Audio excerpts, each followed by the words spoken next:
হুমকি হামলার মুখে চিকিৎসক ও নার্সরা। এই ঘটনায় তুমুল চাঞ্চল্যের সৃষ্টি হয়েছে মালদা রতুয়া 1 নম্বর ব্লক হাসপাতালে।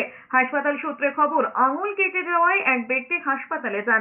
সেই সময় সুতো না থাকায় রোগীর পরিবারকে সুতো কিনে আনতে বলা হয়।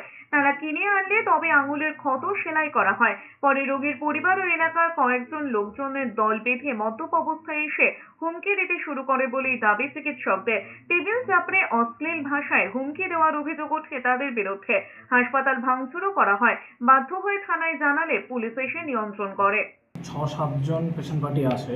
তাদের একজনের হলো কি ডানা বাম হাতে মাঝের আঙুলটা কাটা ছিল, সেখানে আমরা সেলাই দিই, সঙ্গে সঙ্গে পেশেন্টটাকে অ্যাটেন্ড করা হয়। সমস্ত কিছু আমাদের হসপিটালে অ্যাভেলেবল থাকলেও যে সেলাই করার সুতোটা হয় সেটা আমাদের কাছে ছিল না, সেটা আমরা কিনতে পাঠাই। যখন সমস্ত কিছু কমপ্লিট হয়ে যায় তখন তারা একটা অভিযোগ জানাতে শুরু করে যে হলো কি সুতোটা কেন কিনে আনতে হচ্ছে, কেন হাসপাতালে নেই।